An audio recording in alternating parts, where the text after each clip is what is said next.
Hello, everybody. A very, very warm welcome to all of you to this webinar on mastering strengthening and weakened questions on GMAT CR from the house of GMATWhiz. Hello, Ashima. Hello, Manal. I can see people are still joining. Hello, Isha. Hello, Ajay. So, guys, I'll just put out a question quickly to all of you. Let me know if I am clearly audible to all of you. Can you guys hear me as I speak? Am I audible?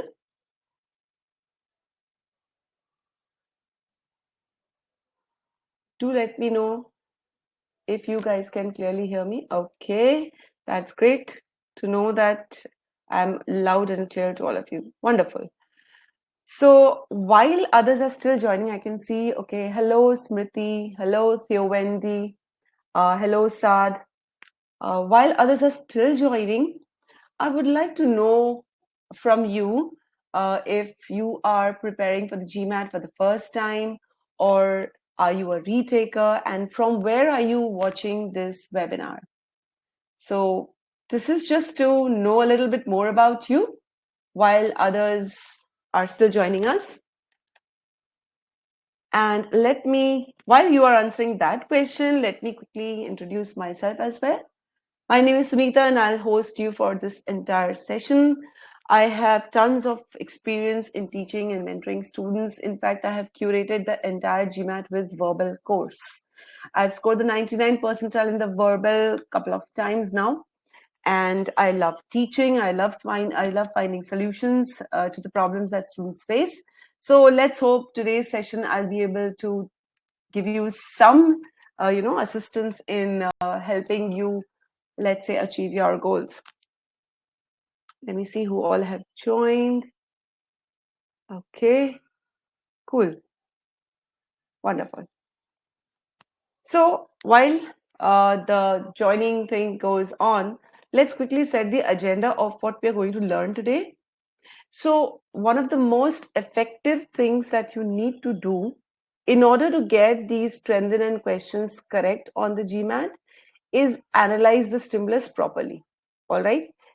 I mean, people believe that they get questions wrong because they have chosen the wrong choice.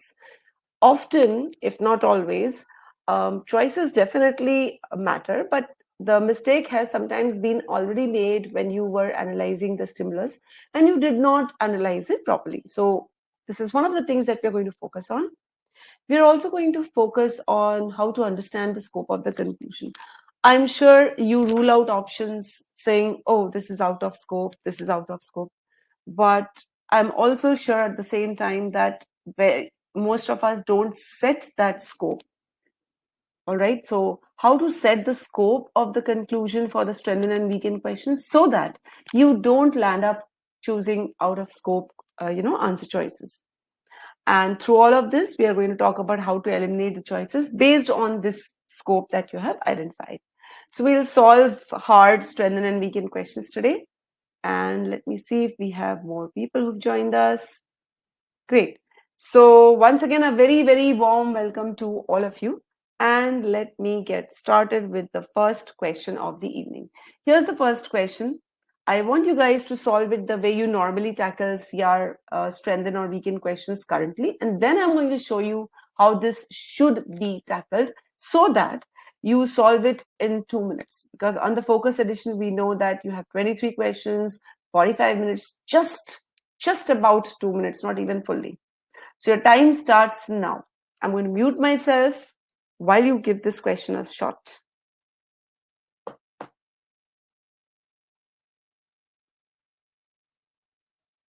Those of you who are still joining, we are going to solve some hard, strengthen, and weaken questions today.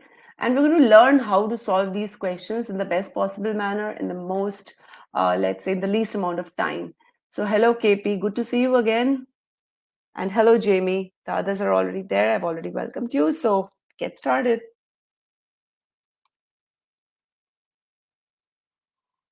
Hello, Shauradip.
All right, everyone, time up. I'm going to count 5 before I end the poll. So if you haven't put in the answers yet, please do so. 5, 4, 3, 2, and 1.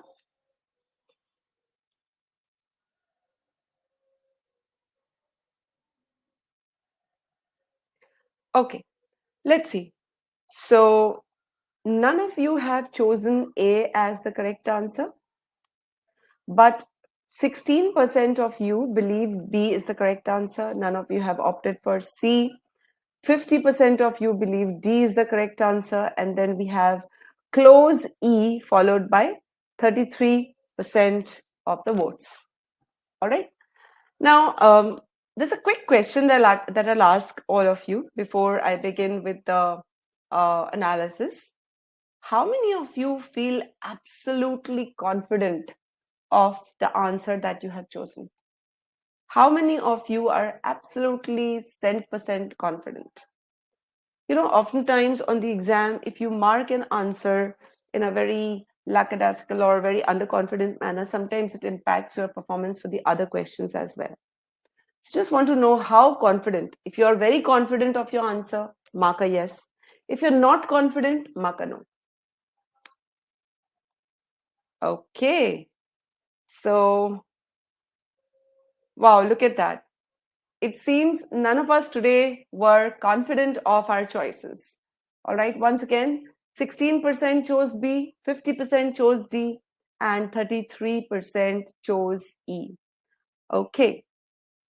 Good to know that, Shoradip. Wonderful. That's the kind of spirit we need. So let me once again just quickly tell you what we are going to do with this question so that we all know what the learning is here. See, oftentimes we don't give enough time to the stimulus. We rush through the stimulus, we rush through the paragraph, and we are eager to just get our teeth into the options, thinking that it is the options which matter the most. However, guys, it's more important to understand the stimulus, because understanding the stimulus will help you eliminate the choices. Okay, so that's what we are going to do. How to read so that we are able to analyze the stimulus properly, set the scope of the conclusion, and then eliminate options. Okay, that's what we're going to do today. So let's get started. The first step in the GMATWhiz methodology is to analyze the stimulus. Now, we all know that the stimulus, that is the argument, is made up of premise, or it could be, there could be counter premises, there could be multiple conclusions, but we do know that there would always be one main conclusion. And if there are any other conclusions, those would be called the intermediate conclusion. So when you analyze the stimulus, you must do two things. One, simplify the information that you read. Two, identify what that information is. Is it a premise? Is it a conclusion? Is it the main conclusion? Okay. Because if you don't identify the main conclusion, you cannot set the scope of the conclusion. So let's get started. This was the first sentence of our paragraph. Ozone in the stratosphere blocks deadly ultraviolet rays from the sun. Okay, so we're talking about some function of this thing called ozone. If you know what it is, good. If you don't panic. Just remember the name. Okay, O blocks rays from the sun. You know, if you want to really simplify, O blocks. Okay, you can shorten this into UV rays from the sun. This is how you simplify information, because if you read all of it like constantly in your head, it will be a mouthful and you will make mistakes. But CFCs in aerosols and other products have thinned this protective layer. Now, this protective layer would be referring to which layer? Probably this O layer. Okay. So now if I simplify this information, the crux is, it's a fact. We don't know whether it's going to be a counter premise or premise. So right now we can just call it a premise. And this premise is saying that CFCs destroy ozone layer. Okay. In short, CFCs destroy ozone layer. All right. Evidence of this means evidence of this destruction is the ozone hole. Okay. So we are assuming that ozone hole must be a hole in the layer. over the South Pole every Antarctic spring. So every spring there forms a hole, and that hole is symbolic of the destruction of the ozone layer. And how does this happen? As temperatures drop below minus 78 degrees Celsius, the temperature at which ozone depletion occurs. So this is another fact here, and this tells us that ozone layer destruction happens at very, very low temperatures. So two things that we've got to know: CFCs destroy ozone layer, and this destruction occurs at very low temperatures. Why the author is giving us these facts, these premises, we don't know yet. Let's proceed further. Measurements of the ozone hole taken at various times this spring, okay, so this spring means this year's spring, show that compared with the same times the previous year, so we are drawing a comparison between the ozone hole this year and the ozone hole previous year at different times, its area diminished. That means the ozone hole has grown smaller. So this fact is telling us ozone hole is smaller this year compared to previous year. And right now, we don't know why the author is telling us that the ozone hole is smaller. Now, you could also think that ozone hole smaller, what is the meaning of this? If the ozone hole is smaller, then, it's like, are we saying that destruction is less? Because that's what it would mean, right? If the hole is smaller, it means the destruction is less, correct? Nevertheless, okay, so despite the fact that the ozone hole is smaller, this is a transition word, scientists have not concluded that ozone layer is recovering. So despite the fact that the ozone hole is smaller, it doesn't mean the destruction is less. That's our conclusion. That's our main conclusion.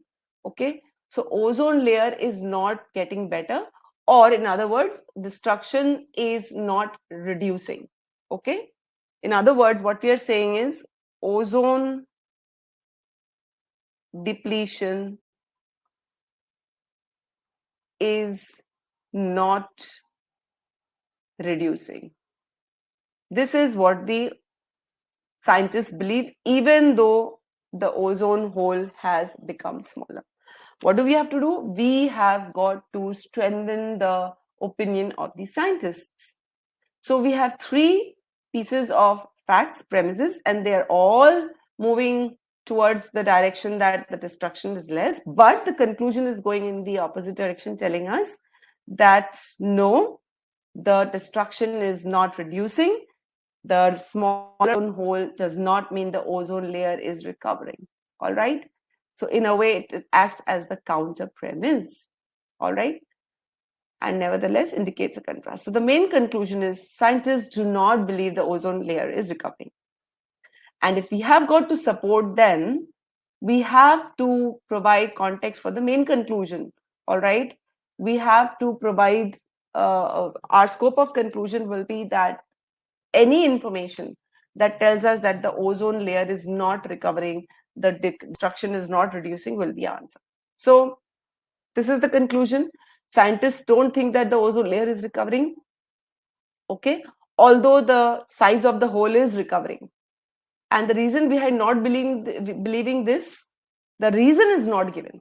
So we have to find this reason. All right. So the scope of the conclusion will be to support the idea that ozone layer is not recovering, even though ozone hole diminished this year. So this is what we have to support. Ozone layer is not recovering. Okay. And if you keep sight of this, you will be able to eliminate choices. So we need any new piece of information. Look how I'm fixing the scope. Any new piece of information providing another reason that explains the reduction in the hole. So if you're giving another reason for the reduction, basically you're saying that this reduction is not showing that the ozone layer is recovering. All right. So this is how we fix the scope of the conclusion. Let me know if the explanation is clear so far. Wonderful. All right. Now that we have set what we are going to search for, so I'm going to give you a chance or another shot at the question. Earlier you marked certain answers. Now that I have explained the stimulus better to you, let me do something. Here's the question again, and let me bring up the polls once more. If you want, you can change your answer. You can stick to the answer. I'm going to give you 30 seconds. All right, your time starts now.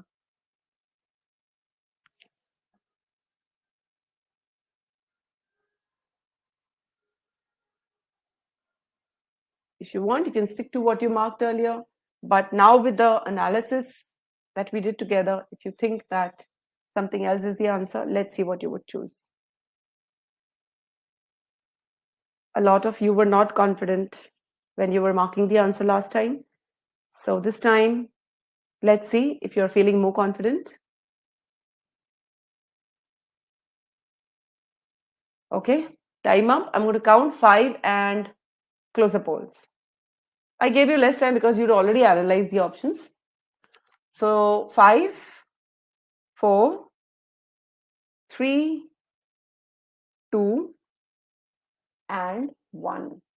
Guys, you are not paying attention. You are looking for another reason that explains why the ozone hole became smaller. All right? Look for the option which tells you why the ozone hole became smaller. Go ahead. Let me reset the polls once more.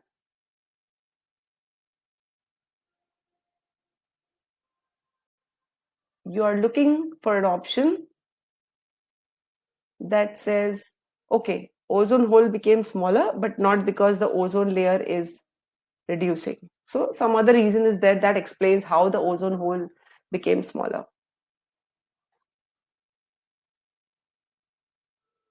Go ahead, choose the answer.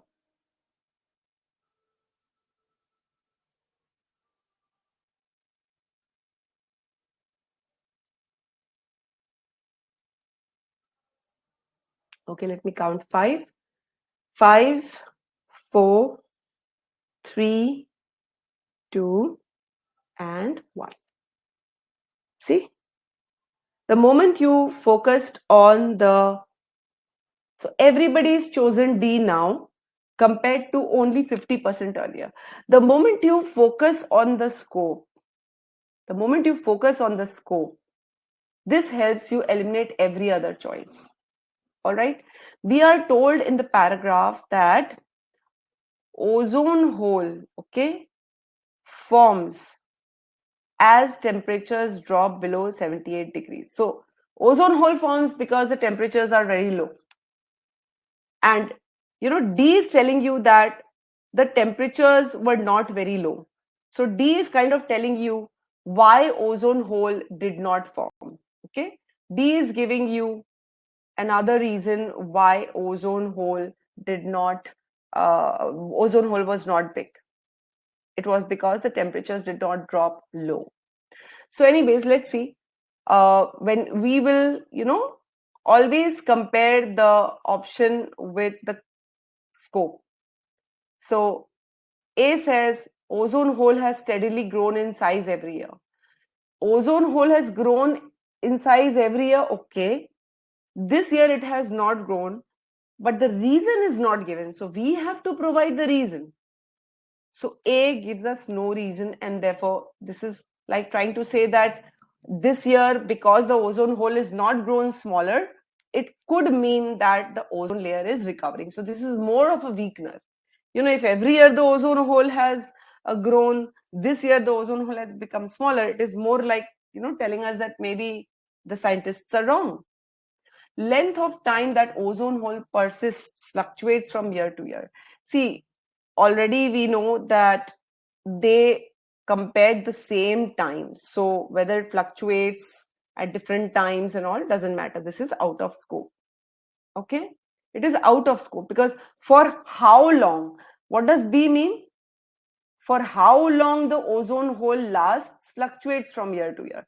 But remember, they compared the ozone hole size around the same time last year and this year. So that doesn't tell us whether the scientists are correct or incorrect. So B is out. as a result of international treaties, CFCs have been banned. If CFCs have been banned and the ozone hole is reducing, it could mean that the ozone layer is recovering. So this is more like a weakener. As I've already pointed out, D is trying to tell us that the ozone hole, okay, did not reduce because of the ozone layer recovering. It reduced because the temperatures did not drop. So this is kind of supporting the scientists' conclusion that the ozone layer is not recovering. So we'll keep D on hold. E says human-made CFCs retain their ability to destroy ozone molecules for 75 to 100 years. This simply tells us that CFCs can destroy ozone for a long, long time, but it doesn't tell us why the hole is smaller. So this is also kind of going against what we want to prove. We are left with D. It provides another reason why the ozone hole became smaller. It became smaller because of higher temperatures and not because ozone layer is recovering. So D is the answer.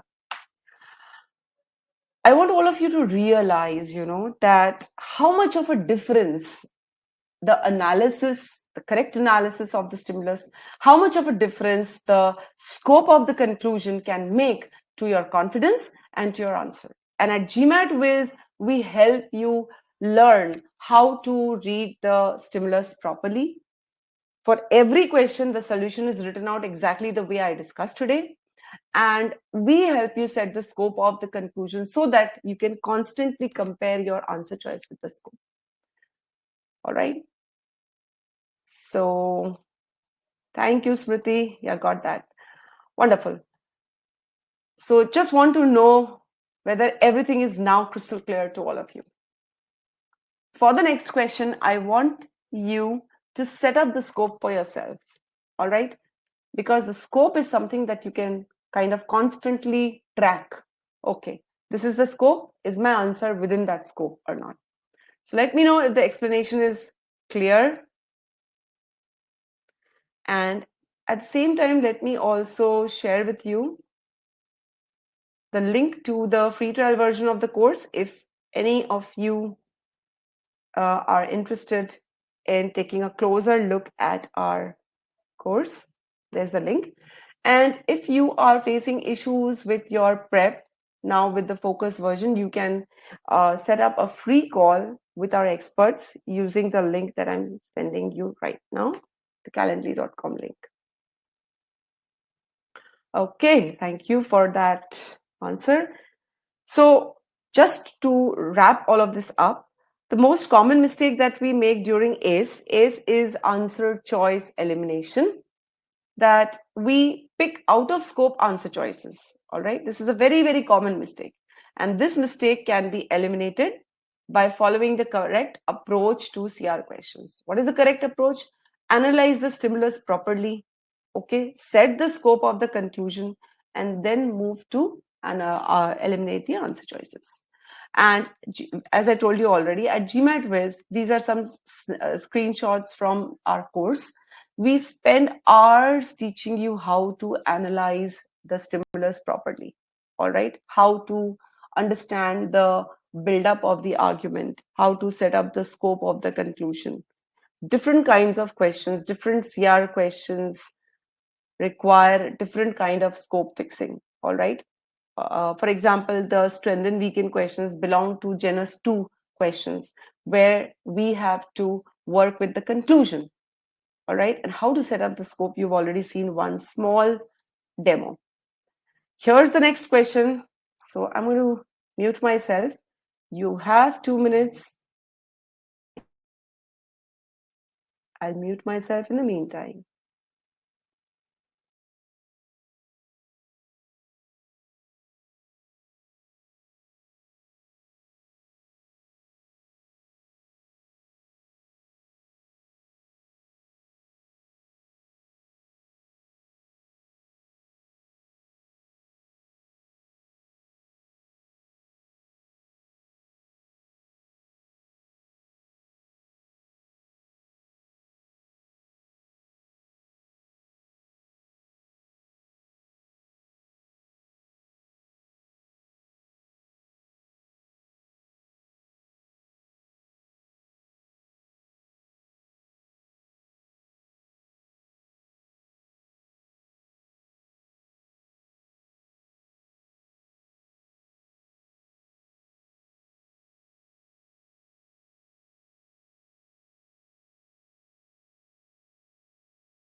Okay, your time is up. I guess you need more time because nobody has put in their, his or her answer. I'm going to give you 30 seconds more.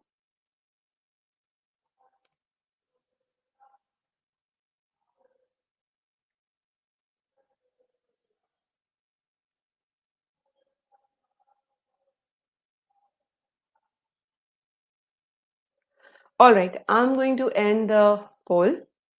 Count 5. So please put in your answer choices. 5, 4, 3, 2, and 1. See, you've got to be a little aggressive in choosing your answer choices because in the exam there will be this temptation to just keep at it. That won't help you. All right. Okay. So it's a 50-50 between B and C. 50% of you have chosen B, 50% of you have chosen C. All right. Okay. Now, before we proceed further, I want, there's a small request. Please write down the scope of the conclusion, as in what are we trying to do in this question. Please type out the scope of the conclusion in the chat box. All of you, please do that. Scope of the conclusion means we are trying to do what? We are trying to undermine what? We are trying to weaken what? What are we trying to prove? Just that I want you to write down in the chat box.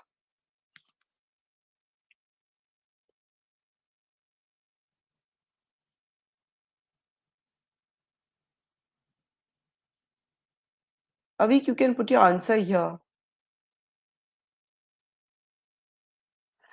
So Saad, a reason that the restriction will not work. I guess you mean thank you. All right.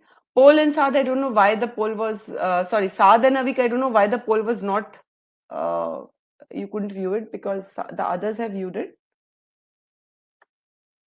Devanshu saying dropping restriction won't help us. Okay. Weaken the statement that dropping this restriction would allow other species to recover. Good, Jamie. Thank you, Jamie, Devanshu, Saad, Avik, Shayan. So, Shayan, we are trying to weaken it. So, we are trying to prove that dropping this restriction will not allow other species to recover. Okay. That's our scope. The conclusion is dropping the restriction will allow, but we have to prove the opposite. We have to weaken this. So the scope of the conclusion is dropping the restriction will not allow other species to recover. Thank you, Vibhor. No problem. Isha, Avik, Saad, if you were not able to view the poll, no issues. You can give me your answers here itself in the chat box. I don't know for what reason it was not visible. Maybe I should post it again. Just you guys can just tell me your answers here. All right, Isha, Avik, and Saad, just your answers, if you can post it here, would be good. So I'm going to start my analysis and let's see. Thank you, Saad. Okay, so let's get started. Isha and Avik, please give me your answers here itself. Thank you, Isha. Thank you, Avik. So all of you have also chosen B, which means our B would have higher votes than C. Okay, let's get started. Again, the motive behind the full-blown solution that I'm going to present is that you also can check your thought process against mine and know that you're on the right path. So let's get started. Some species of Arctic birds, so I'm going to use short forms, they really help. So I'm saying, okay, we're talking about AB, are threatened by, and this in my head, I am thinking threatened by means are at risk. Recent sharp increase in the population of snow geese. Okay, so in my head, what I have is, okay, snow geese have increased, and because of that, Arctic birds have decreased. It's very important to have this clear in your head. You can't reread that sentence again and again in on the focus edition. You just don't have time. Which breed in the Arctic? So these snow geese, they breed in the Arctic. Breed means they give birth to the young ones in the Arctic and are displacing birds of less vigorous species. So we can infer that probably the Arctic birds are not as strong. They are less vigorous, and that is why the snow geese are displacing them. So that's the supporting fact here. Okay. Although, now this although is very important, these words, although, however, nevertheless, they represent a shift in thought, and you should be very aware of what that shift indicates. Although snow geese are a popular quarry for hunters in the southern regions where they winter, so this is telling us they breed in the Arctic and they go to the south to winter, which means Arctic is probably in the north, it's not in the south. The hunting season ends. So although snow geese are popular target for hunters, the hunting season ends if and when hunting has reduced the population for 5%. So what it means is the hunters love to hunt the snow geese in the southern regions, but let's say if there are 100,000, let's say snow, if there are, okay, I'll take a smaller number, that's easier to calculate. If there are 100 snow geese, then the hunters have to stop if the numbers reach 95. Okay, so this is where the hunting has to stop. Okay, which basically, so what is the significance of this? Although it means that, well, hunting cannot control the growing population of snow geese because the hunting is limited. This is what this sentence is saying. Okay, once again, if I correlate this sentence with the first sentence here, it means that the population of snow geese cannot be controlled through hunting because hunting is restricted. Okay. And finally, the author is, so clearly is a conclusion triggered. It's telling us clearly, if you remove this restriction, it would allow the other species to recover. All right. So finally, in the conclusion, the author is saying if you remove this 5% limit on hunting, okay, that will reduce the snow geese population. That means if you allow the hunters to hunt snow geese more than 5%, other Arctic birds will grow in numbers. So the thought process is that removing the hunting limit would let hunters hunt more, and that would reduce the population by more than 5%, and that would help the other birds to recover. All right. So our conclusion is that if hunters were allowed to hunt snow geese beyond 5 limit, other species would grow. We need to prove that the above will not happen, which means our scope is any new information that proves the removal of hunting limit will not help, okay, will not help in reducing the snow geese population. And therefore, it will not help in the recovery of the other Arctic birds. So a weakener could be something like, even if you allow the hunters to hunt, hunters will not be able to hunt, or they won't hunt more, even if the restrictions are removed. And if they don't hunt more, then of course, snow geese population won't go down. And if snow geese population won't go down, Arctic birds will not recover. So just keep this, just keep this in sight, or just keep this in sight, and you can get the answer. All right. Now let's look at A. I have a quick question for all of you. What is the reason? Because none of you have chosen A. What is the reason A is wrong? Like, why is A wrong? Can any of you tell me why A is incorrect? You can tell me in the chat box. Why is A incorrect? Thank you, Theo Wendy, for your answer. Yes, Shayan, dropping won't help. Yes. So why is A incorrect? Can any one of you answer? Is A out of scope? Is A irrelevant? Is A a strengthener? What is A doing? Why is A incorrect? Because none of you have opted for A.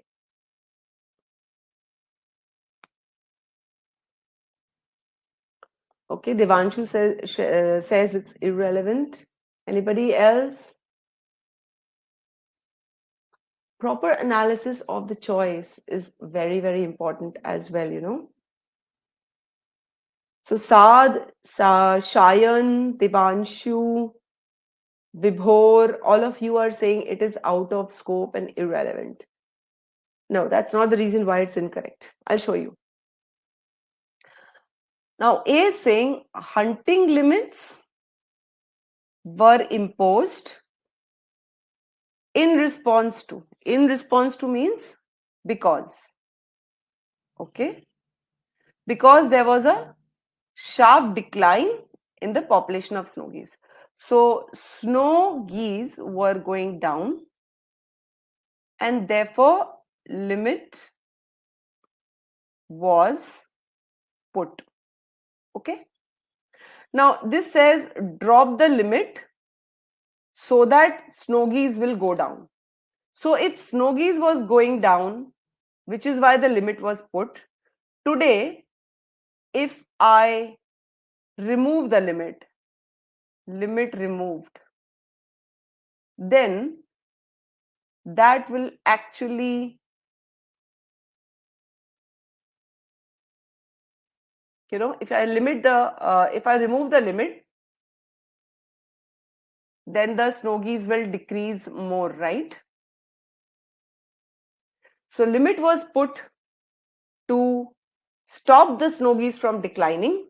Now I want the snow geese to decline, so remove the limit. I'll just discuss this once more, okay? So snow geese were going down, therefore limit was put, and limit was put which led to the snow geese going up. Okay, now I want the snow geese to go down. So now if I remove limit, then snow geese will again go down. So this is a strengthener. A is more of a strengthener, and that is why it's wrong. Very good, Ashima.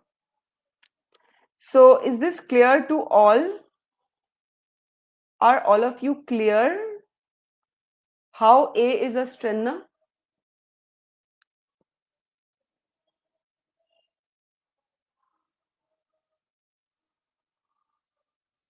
Are you clear how A is a strengthener?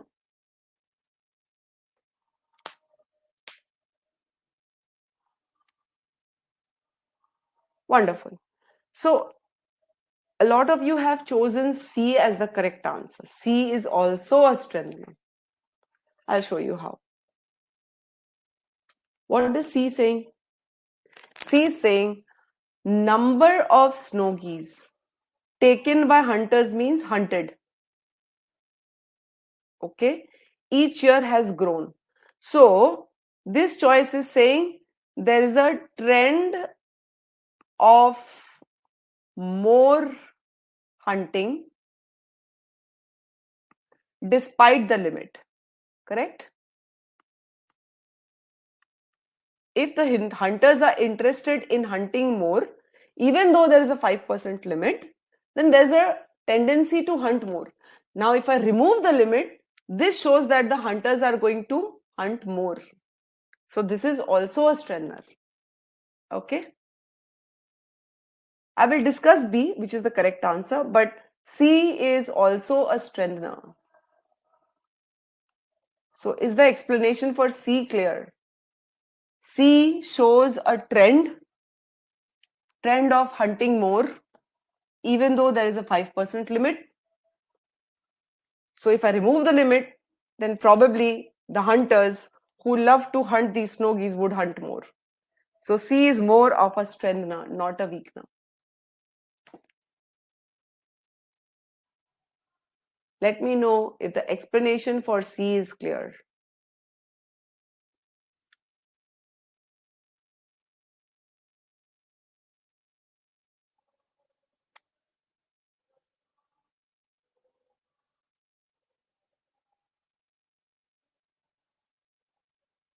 Great. I'm going to discuss B, so don't worry, which is the correct answer. Let me rule out the other options as well. As their population has increased, I'm doing D now. Snow geese have recolonized wintering grounds. So the snow geese have gone back to the places where they used to colonize earlier. But this choice doesn't tell us whether the hunting will increase or whether the hunting will decrease if the limit is removed. So this choice is out of scope because it doesn't even talk about the hunting. E says, in the snow goose's winter habitats, the goose faces no significant natural predation. If there is no natural predator of the goose, then it makes sense to remove the restriction and let the hunters hunt, right? So E is more in favor of the plan rather than against it, and therefore E is also not the answer. That leaves us with B, which is the correct answer. Okay, so now what is B saying? Let me discuss that quickly. I'm sure those of you who have marked it already know what it means, but B is a little bit of a grammar puzzle, the language. It says it has been many years since. This language means that something for many years something has not happened. Okay, for many years something has not happened. Okay, not occurred, because of it has been many years since, this language. So what has not occurred for many years? Hunting season has not closed earlier. Hunting season closes when hunting has reduced the population by 5%. If the hunting season is not closing earlier, means the hunters are not hunting even 5%. They are not even hunting 5%. Then what's the point of dropping the restriction? So B shows a trend of not hunting much. Even though they can hunt up to 5%, they are not hunting up to 5%. And that is why B is clearly weakening the conclusion. It's saying that even if you drop the restriction, hunters are not hunting much. They're not able to hunt up to 5%. So let me know if the explanation is clear. Then we shall move to the next question.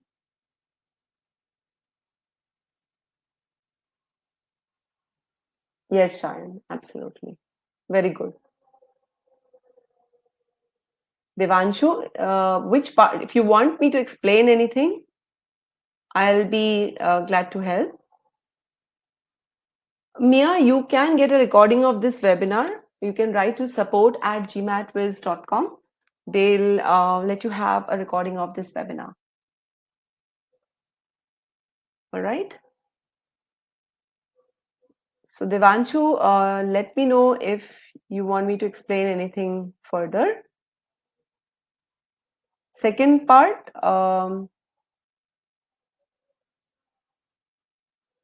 you want to see the first question? Shayan, I'll give you the link to the first question. Don't worry.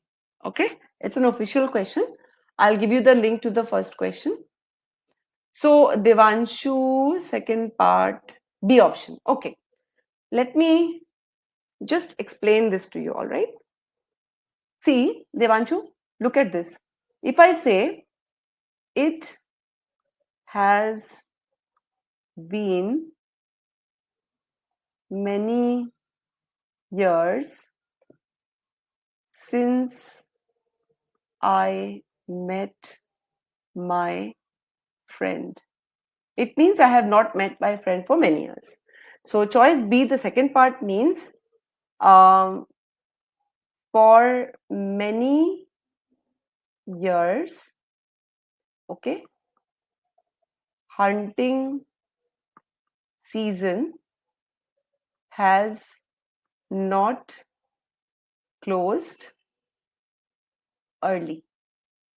Now look at this. Hunting season ends when hunting has reduced the population by 5%. That means if the hunting season is not closing early, it means this part means for many years hunters are not hunting even 5%. So if they're not hunting even 5%, and if I tell them to hunt 10%, then that will be useless. Dropping the restriction means remove the 5% restriction, let them hunt as much as they want.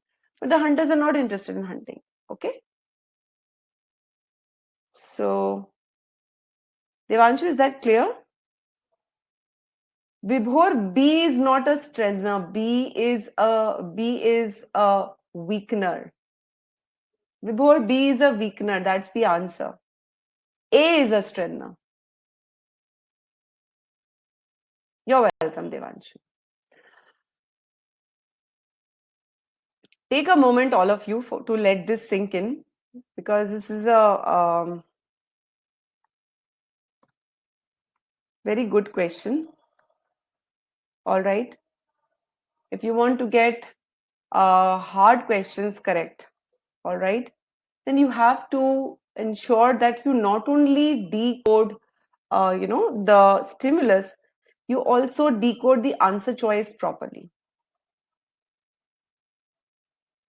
It's very, very imperative that you decode it properly.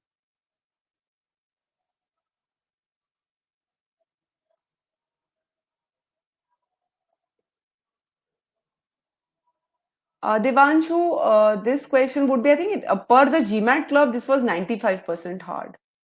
All right. So I remember when I solved this question first, I was not able to immediately get that B was the answer, to be very honest. The trick is you read a sentence properly, bit by bit. If you're not able to eliminate it, keep it on hold. Go to the other option. Don't just go on rereading the same option again and again. That wastes time and that gets you stuck.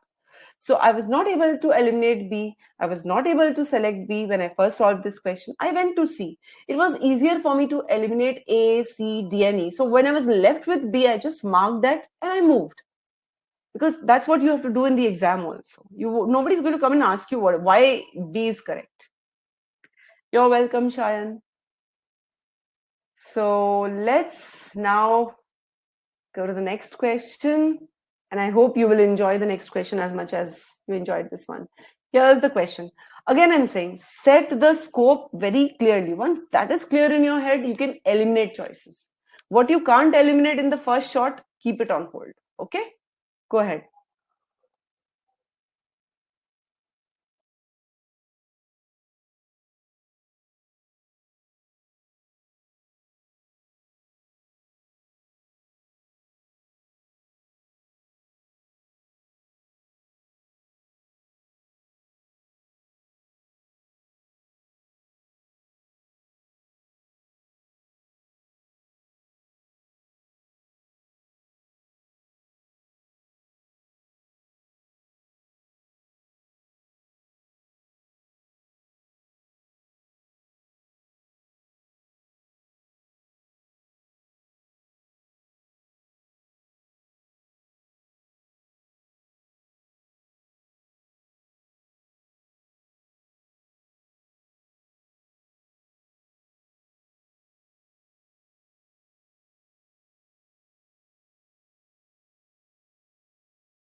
Okay, time is actually up. I have given you 2.5 minutes.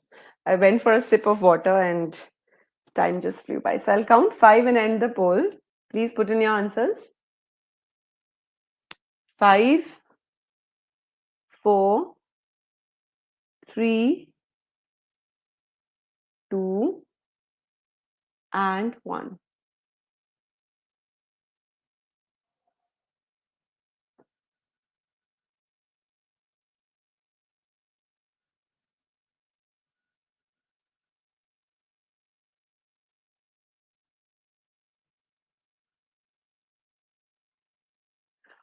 Poll is not visible. Just give me a moment. Let me see. Let me see if I can reset the poll. Hold on a second. Can you people see the poll now? I don't know, because some of you have marked on the poll. Some of you, I can see that Shayan and all have not been able to see. If you're not able to see the poll, no matter. You can put your answers here. I'll check it from here only. So thank you, Saranga. I don't know why the poll is not working. I really have no idea. All right, let's see. So I have, how many polls do I have? I have C, then Shayan says E, then I have Saad saying C, Theo Wendy says E. Yes, Vibhor, it is a word play, good.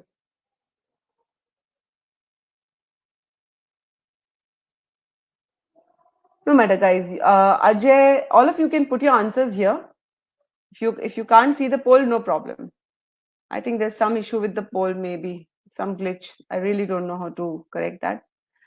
Just put your answers here, everybody. I'll just check the answers. So far I have got 2 votes for C. I've got 3 votes for E. Please, rest of you, put your answers here in this chat box. Thank you, Vishal, Ashima. So that's another E, another C. Go ahead. Theo, where's your answer? Put your answers here, everybody, please. I'm so sorry the poll is not working. Ajay, Vishal, Theo, you can put your answers here. Thank you, Ajay. So I have more votes for E so far. I also have some votes for C. Theo, let's see what you have posted. Okay, Theo also has voted for E. So I think I've kind of got, it's between C and E. So let's see. Okay, let's see what's the correct answer and why.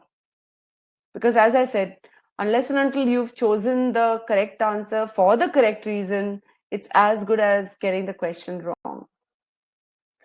This is like a causality question, guys, where the conclusion is all about cause and effect. So let's get started with our analysis of the stimulus. There is a scientist who is talking about some experiment, okay? So the first sentence is a description of this experiment. This entire sentence from here to here is basically the description of an experiment. So in that experiment, there is a dog, and this dog can use a handle to somehow put food in some cage. Enclosures, I'm thinking of them as cages. So there is one cage which has a familiar dog and nothing else. Then there's another cage which has an unfamiliar dog and nothing else. And the third cage has nothing at all, no dog, nothing else. Okay. And the dogs can put food in any of these enclosures. So the first sentence is a description of this experiment. The second sentence from here to here is basically the result of this experiment. What was the result?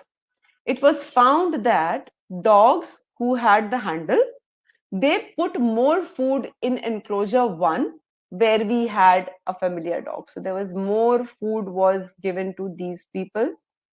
1 second. More food was given here, and here less food. Okay. And we don't know anything about this. All right. Okay. The scientists, and then the last sentence. Okay. The last sentence here is the scientist or the author's conclusion. What is the conclusion? The results of the experiment, the fact that the dogs gave more food to a familiar dog, suggests that dogs are motivated to help dogs they know. All right, that's the conclusion. So the conclusion is dogs are more inspired to help familiar dogs than to help unfamiliar ones. So the cause is familiarity, and the effect is more motivation to help. All right, and we have to strengthen this causality. So we've got to focus on any choice that tells us that dogs are less likely to help unfamiliar dogs, or familiarity is the actual motivation, there is no other cause. Any of these choices would help us strengthen the conclusion. Anything that tells us nothing else but the familiarity is the motivation would help us. So we have to look out for this. Or if we see that where there is no familiarity, the food is also not released, that also could help us. I would just like to remind you guys, whenever you are under facing such situation, remember no result was mentioned for this. So you should always look out for missing information. So let's move. Is this clear? So far, is the explanation clear? Please let me know. Very good, Sayan. Absolutely.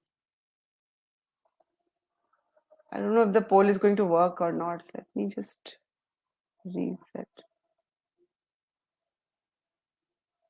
Can you see the poll now? Is the explanation clear?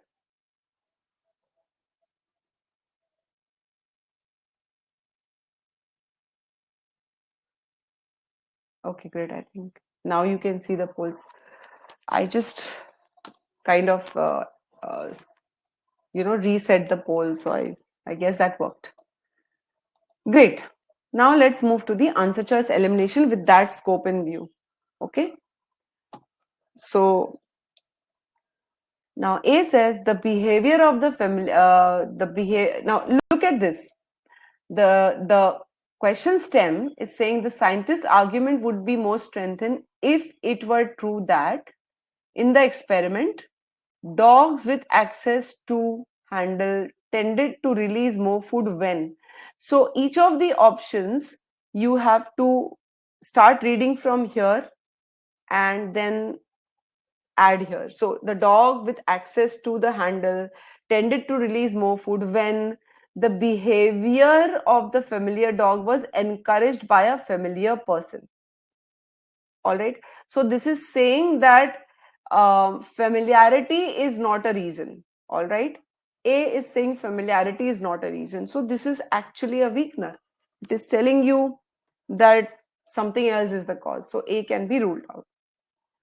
B says enclosure was empty. So dogs released more food when the enclosure was empty.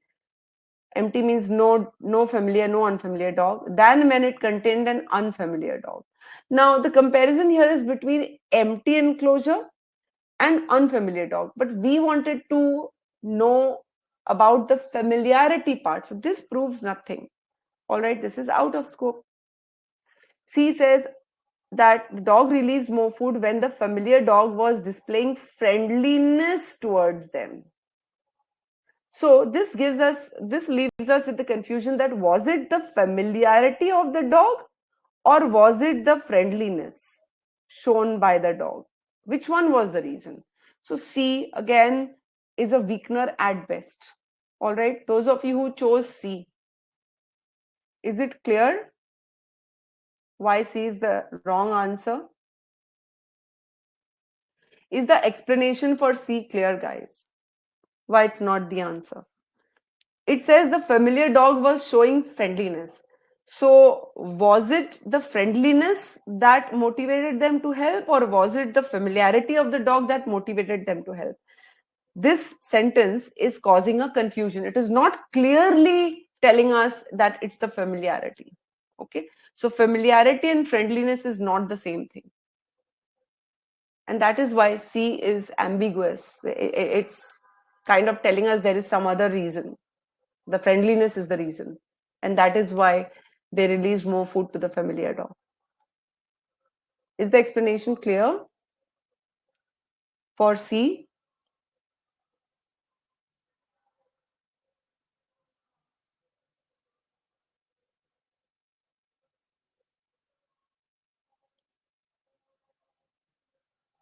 Ha, Saranga. So thank you, Saranga, for mentioning that. These kind of traps are often put in these CR official questions.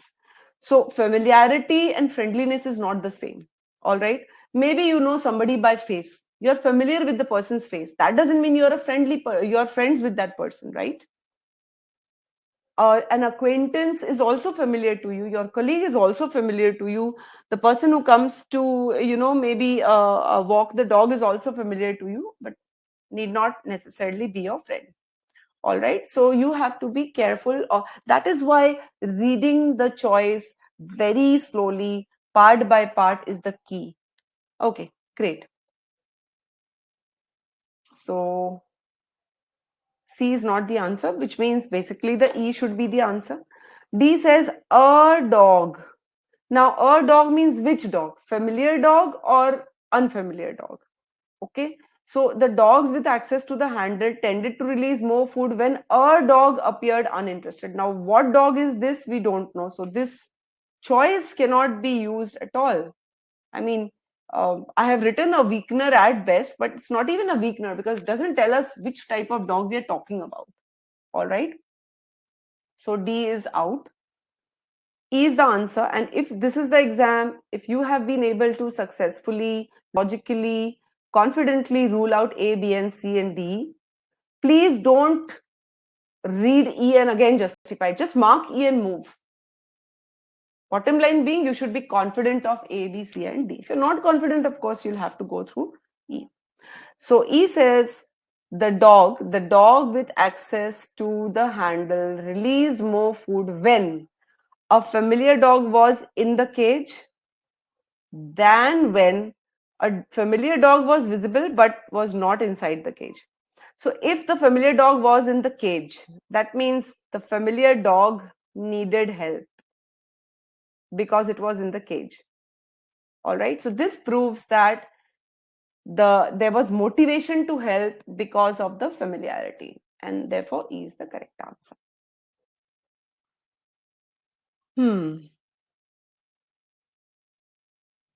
So do let me know if the explanation is totally clear.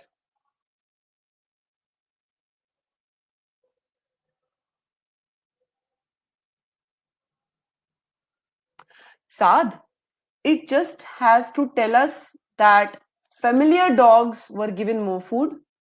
Okay.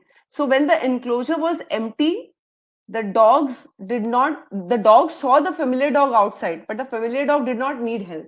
So familiarity was the motivation to help. These two things have to be remembered. Okay. And therefore it is not out of scope. Saranga, imagine there are two cages. Okay. One cage has got a familiar dog inside the cage, and the other cage is empty and the familiar dog is outside. But if the familiar dog is outside the cage, it doesn't need help. So E is telling us, yes, familiarity is required, but what is also required is that familiar dog should need help. Okay.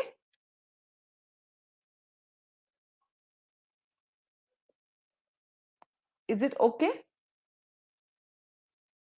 Is the explanation clear, all of you? Sarang, Saad, is this better, the explanation? I know it sounds confusing, but these are traps. We are kind of expected to look for familiar versus unfamiliar. All right. But what we need to know is, okay, I need to prove where there is a cause. So in E, we have a familiar dog who needs help. A familiar dog that needs help is inside the enclosure.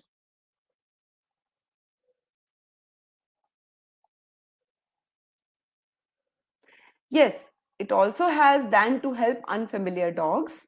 So in E, The unfamiliar dog is not there. That means the enclosure is empty and the familiar dog is there. All right. But what does it prove? It proves the point about motivated to help. So a strengthened question is not like an assumption question, no? That you have to, it has to be true beyond a point. Saad, we just have to prove that they were more motivated to help familiar dogs. That part we have to prove. All right. So there were 3 cages. We already know that to unfamiliar dogs they provided less. So that we already know. Now this choice also tells us that the empty cage they did not put more food. So the comparison was given between the familiar and unfamiliar in the paragraph itself. Look at the paragraph. It already tells you here. See.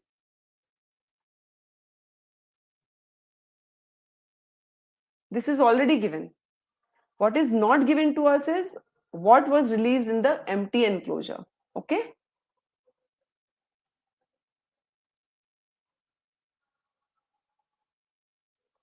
So we have to be aware of these traps. Saad, clear?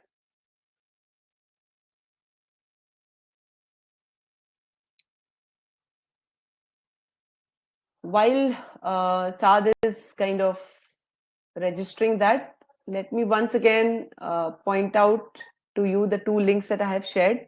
One link is to take a closer look at our course. All right. And that's the trial version of the course. And the other link is to talk to our strategy experts. In case you need guidance, you need to talk to somebody about your prep. Okay. So let's move to our next question. Here it is. The time starts now. Let me bring up the polls. If you cannot see the poll for some reason, just put your answers in the chat box because some glitch is going on here.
Okay.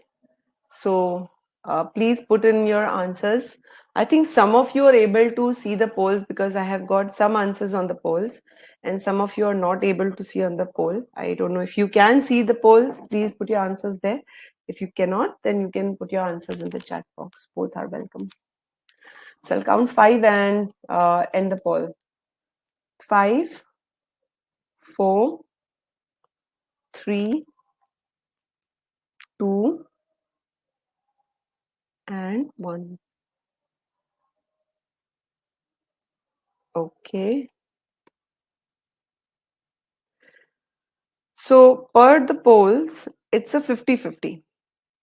50% of you believe it's A and 50% of you believe it's D. Okay. Even the answers that I've got in the chat box are all for D. So I'm guessing D has an advantage over A. Thank you, Mia. Thank you, Vibhor, Shaya, Nashima, Ajay, Saad. So I've taken into account all your responses, and it's a fight between option A and D. So let's get started with our understanding. 6 months or so after getting a video recorder. Okay, so we are talking about a certain time frame after buying a video recorder. Many early buyers. Now, when we talk about early buyers, what does it mean? This is very important to understand the different categories that are being mentioned in the stimulus. Sometimes you have multiple, you have a different category. Information is given about one category, the conclusion is about another category. So you should be very, very careful of what the categories, what the classes, what the entities are in the stimulus. So we're saying early buyers. So early buyers are people who buy a product when the product is released. Okay. So many early buyers apparently lost interest. This is a very interesting word. Apparently means the author is not sure. So there is a doubt here.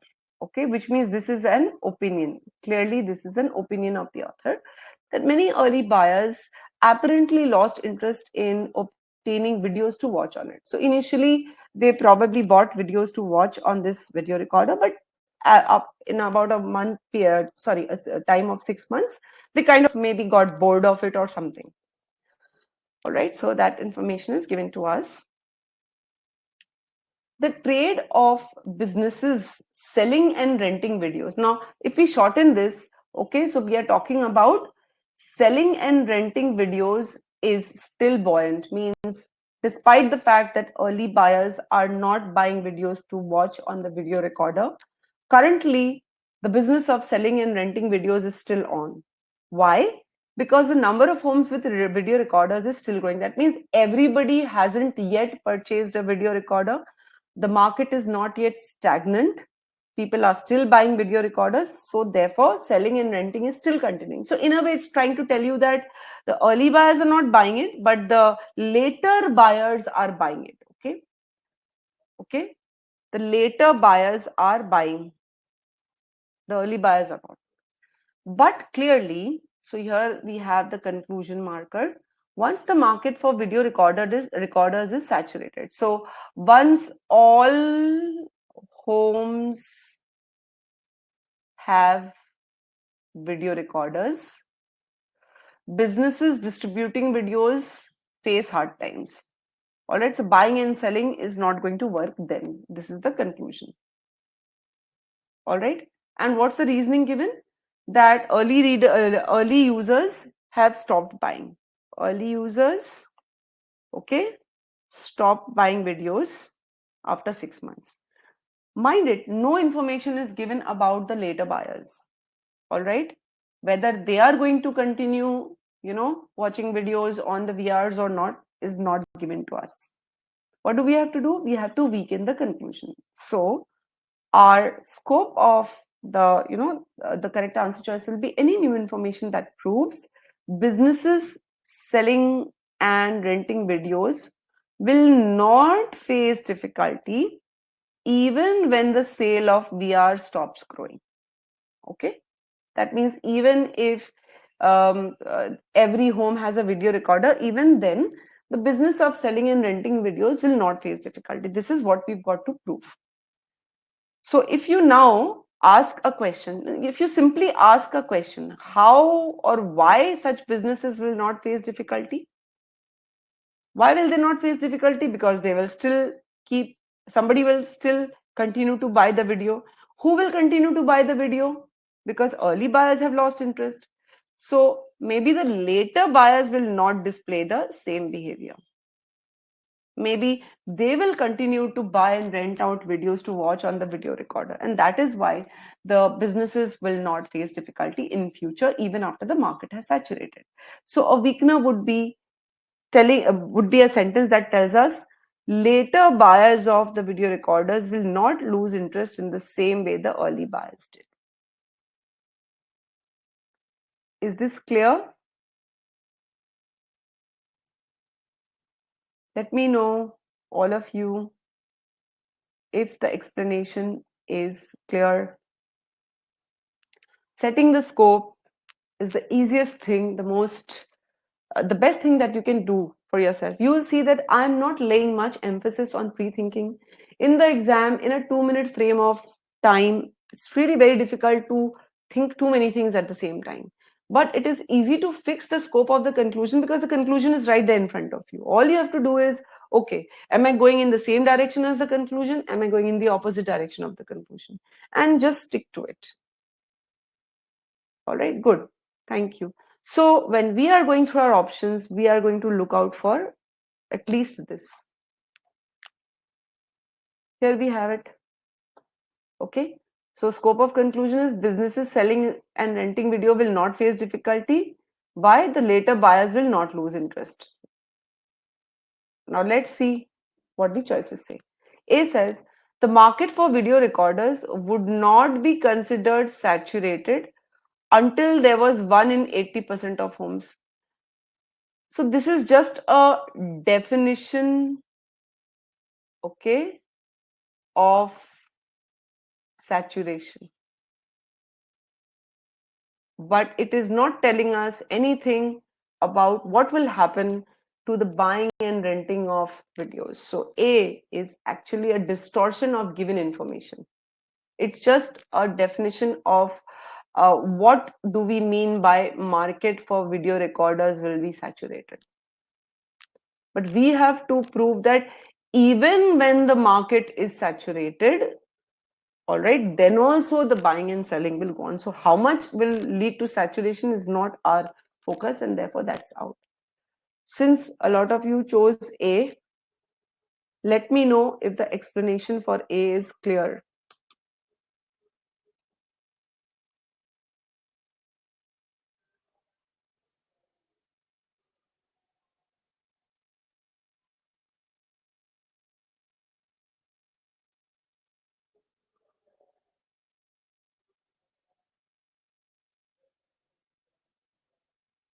Let me know if the explanation is clear in the polls.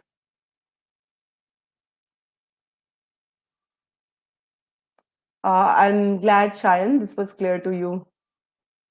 Thank you. I think something is wrong with my polls today. Sometimes it is visible, sometimes it is not visible to you guys. I'm so sorry for this. I hope you can see the poll. Let me know if the explanation is clear here, so that we can move to the rest of the answer choices.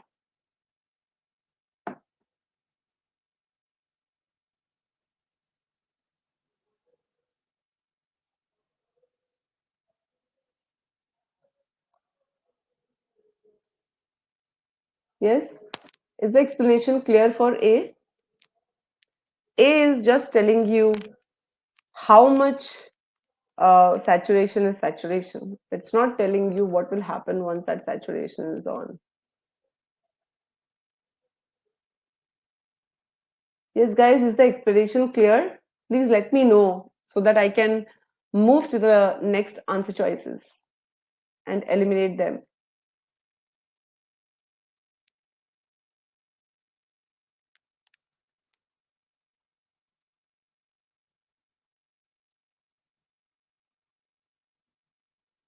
I don't have any questions, so I'm guessing it's clear to everybody. All right, thank you.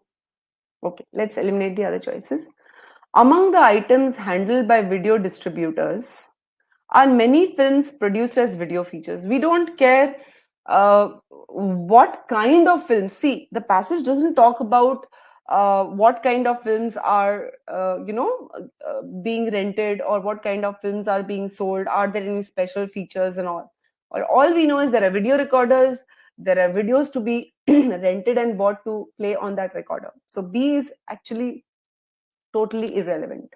And it is out, nobody marked it also. Few means few in GMAT is like saying almost none. None of the early buyers raised any complaint about the performance aspect of the new product. Again, early buyers have anyways lost interest. So they lost interest because they had any complaint, or they lost interest for any other reason but did not complain. Again, doesn't matter to us. This is out of scope because it doesn't tell us anything about the how the business of selling and renting will continue. Who will buy them? D says early buyers of a novel product. Novel product means new product. So maybe this video recorder was a new product. The early buyers of a new product are always people who are quick to acquire novelties. So we are being informed about a typical characteristic of the early buyer. Early buyer is very quick to buy anything new, but also gets tired of it quickly. So by this sentence, the logic is okay. The same thing is probably not applicable to the later buyers. But to be very honest, if this was the exam, I would just keep D on hold because it is not clearly telling me. It is just hinting, but it's not clearly telling me anything. So for such options, you always put them on hold. You don't rush to rule them out. In a shrinking market, first of all, are we talking about a shrinking market? No, we are talking about an expanding market. Competition always intensifies and marginal businesses fail. So this is kind of actually strengthening the conclusion. It is telling you if the market gets saturated, which means now the market is, it's saturated, everybody has a video recorder. So you have a smaller market where you can sell the video recorder. At that point, marginal businesses like businesses such as buying and renting of videos, those will fail. So this strengthens your conclusion. And at this juncture, quickly mark D and move. So you've got to be a little aggressive. You've got to be a little quick to make those decisions. And that can happen if you're ruling out options for the right reasons. Vibhor, that's the learning. The learning is don't look for familiar words in the choices. Don't. Keep the scope very clear. Scope is business of selling and renting videos will not fail. So anything that tells you why they will not fail, that you shortlist. All right. So don't look for familiar words, Vibhor. That will help you avoid the trap of familiarity.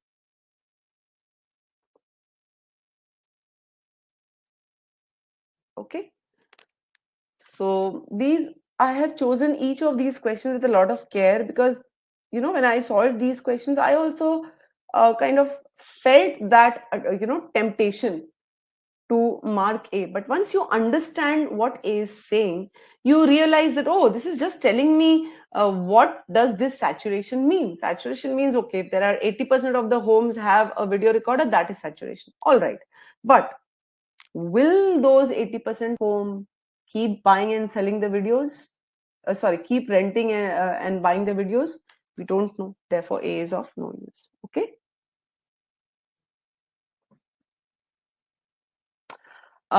So Mia, the general strategy is fix the scope. So if it is a strengthened question, you just tell yourself, I need to look for something which will go in the direction of this scope. All right. Something that impacts the scope, that is what you're looking for. Don't keep the field narrow in terms of just words. So don't look for option which is talking about early buyer. No. Look at an option that is talking about how selling and renting videos will be impacted or not impacted, that kind of thing. All right, that's so the scope of conclusion is a general strategy, Mia. I've shared the links to the trial version of a course. You can go and check it out more. Thank you, Shayan. I'm so glad you liked it. I hope all of you are enjoying these questions. So I'm going to bring up the last one of the evening, and I really hope you like that as well. So here it is. This is one of my favorites. It's more of okay, solve it and then we'll discuss. So I'm going to give you 3 minutes for this question. You will need that time. Don't worry, if it were the exam, you wouldn't get that 3 whole minutes. However, a hard question does demand a little more time. So on the exam, you've got to compensate, for this time. So if you're taking more time on a harder question, you should be able to solve an easier question in less than 2 minutes. So get started. Your time starts now. 3 minutes.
All right, everyone, time up. So let's have your answers on the polls if the polls are visible, or else. Mia, yes, all the questions are 700 plus level. All the questions. So this is the fifth question that we are solving this evening. All the five questions are 700 upwards. Some of them even 750 level. So all right, so I've got the answers from Shayan, Vibhor, Ashima. Yes, Shayan, they were meant to be super hard. Ajay, Theo, and Mia. Shayan is saying didn't face such difficulty even in the real GMAT. Shayan, probably you didn't get, or maybe you were able to get the questions on the GMAT, so no issues. So it looks like it's between C and B. Yep.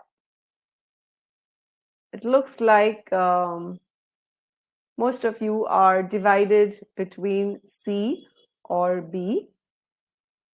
Okay, so let's see what the correct answer is. Okay, so I'm glad that you're confused only between B and C, because yes, those are the two options that really are somewhere close to the correct answer. The others you have been able to rule out, means you have understood the argument well. But here's a very interesting thing about B and C today, you'll notice. So one suggestion here that I would give, there are certain questions where if you used pen and paper, it would be easier for you. Okay, there are certain questions. Now you would have noticed, right, that when I was looking at the Snoggy's question, I used, the downward symbols and the forward symbols and the upward symbol and so on. They help you to understand the relationship, the line of logic used in the paragraph. Same thing can even apply in the answer choices. If you remember the Snoggy's question, you remember how I broke the answer choice B, into two parts. All right, and then I explained the meaning of that sentence.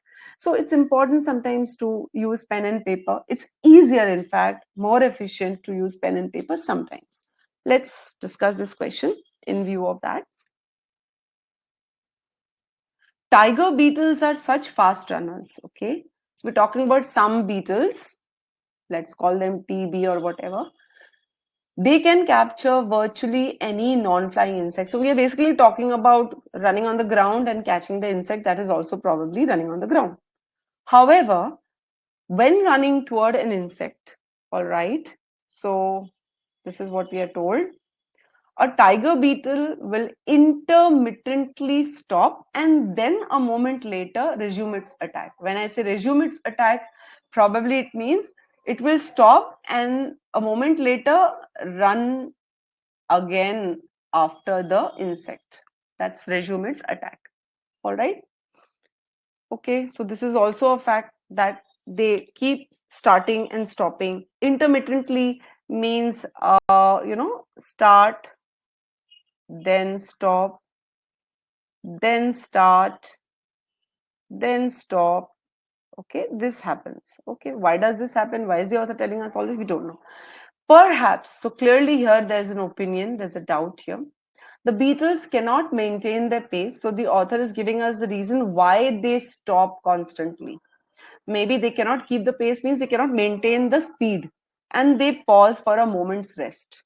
All right, so one hypothesis is that this stop is for rest.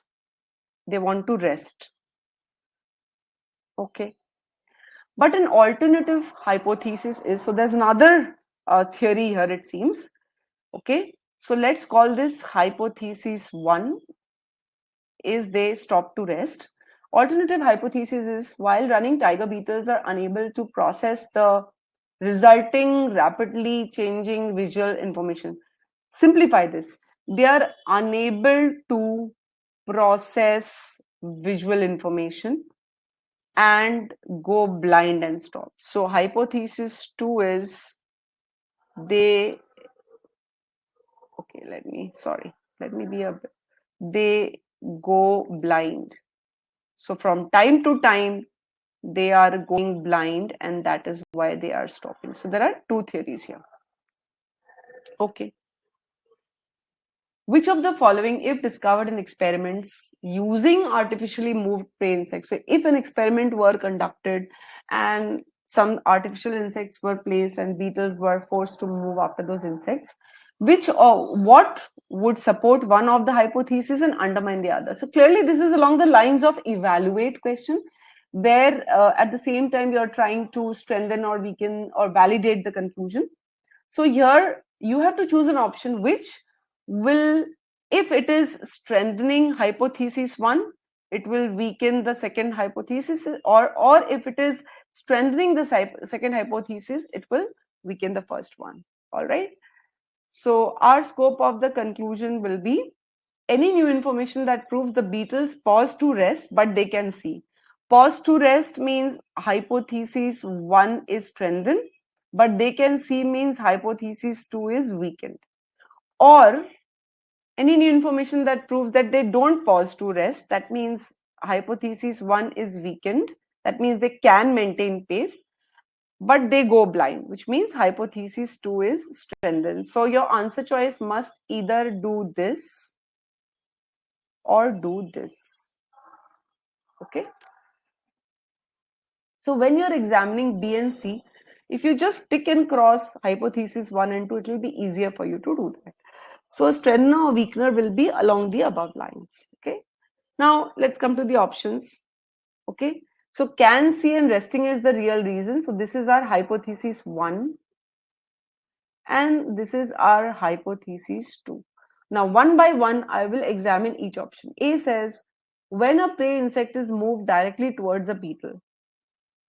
Now remember, if the insect is moved towards the beetle, then the scenario is changing, because in the experiment, we would have the beetle running after the insect. Here you have the insect coming towards the beetle. So the scenario is totally different. First of all, prey moved towards beetle. This is not the scene that we're talking about. Beetle stops and runs away. So we are, this neither strengthens hypothesis 1 nor weakens hypothesis 2. All it does is they can see the insect coming, but it doesn't tell us any other thing. So A is out. B says in pursuing a swerving insect. Now swerving means the insect is running in a zigzag, side to side, like this. This is the way the insect is running. Beetle alters its course. If the beetle alters its course, it means the beetle can see. Correct?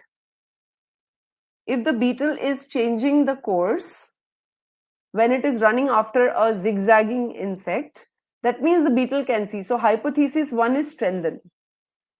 Its pauses become more frequent. Why will the pause become more frequent? Because it cannot maintain pace. As the chase progresses, the beetle keeps getting tired, so it is pausing more frequently. Maybe at the beginning it was pausing after 5 minutes, then it started pausing after 3, then it started pausing after 2. So, okay, hypothesis, in 1 second, guys. I'll just write it here. It'll be easier. So, alters its course. This is basically telling us it can see. So, this is weakening hypothesis 2. And its pauses become more frequent, means it cannot keep up the chase. It means hypothesis 1 is strengthened. So, B is the correct answer. It can see. So, if it can see, then hypothesis 2 is weakened. And pauses to rest means hypothesis 1 is strengthened. Now let's look at B. In pursuing a moving insect, a beetle responds immediately to the changes in the insect's direction. That means it can see if it changes direction. And it pauses equally frequently whether it is going up or whether it is going down a slope. That means it can maintain pace. So can see means it is weakening hypothesis 2, and if it can maintain pace, that means it is not tired. So this is also weakening hypothesis 1, and therefore B is the correct answer. C is incorrect. C, both the hypothesis is being weakened. D and E are easier to rule out. For example, D tells us that when the beetle pauses and it sees it has not gained on the insect, it ends the pursuit. So this is no intermittent starting and stopping. So this is out.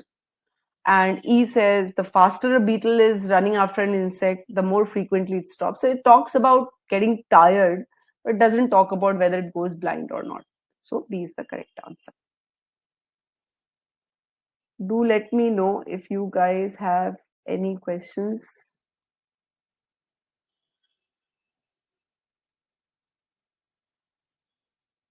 So yes, I'll just go to the previous slide, Shayan. The others, please let me know if this is clear to all of you. Shayan, this is the previous slide, what we need to strengthen and weaken.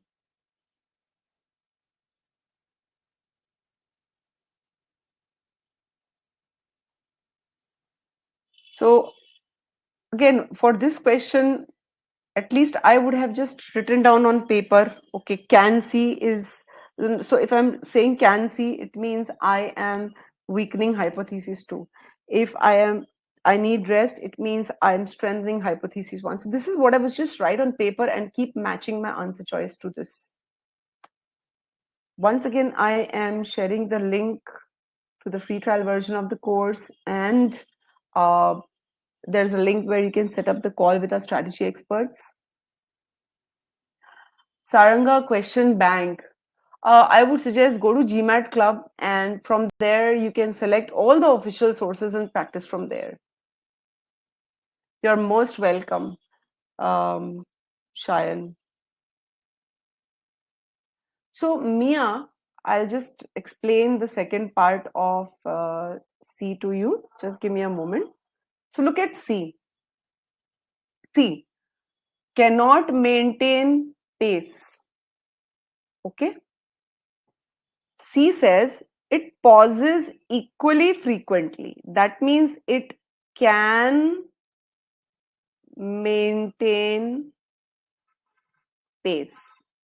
Okay. Up or down. See, if you are running up the stairs, you will get tired easily, right? Your speed will be different than when you're running down the stairs. Here we are saying that the beetle is running with the same speed. Its pauses are also, it's pausing every 5 minutes. That means it can maintain the pace. So if it can maintain the pace, then hypothesis 1 is weakened. And if it can see, then hypothesis 2 is weakened.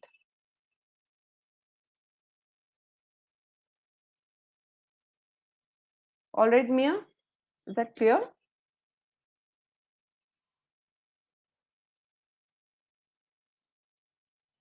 So, Vibhor, instead of just practicing for more, adopt the right way to practice. A lot of us think that, okay, if I solve more questions, I'll improve. It's not really that. You need to understand what kind of mistakes you're making. You must have solutions in front of you that tell you where your thought process diverged from the correct thought process. All right. So setting up the process is important. You're welcome, Nia. Last mile push program. Shine, usually last mile push program is all about just trying to identify, fine tuning your approach.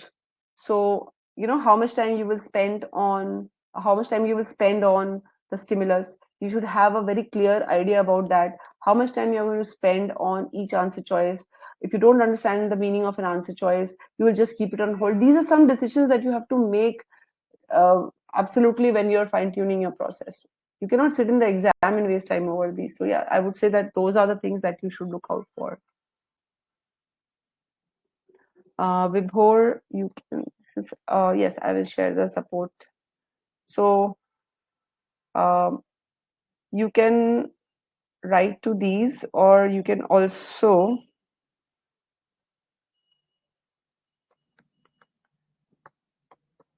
write to support@gmatwiz.com.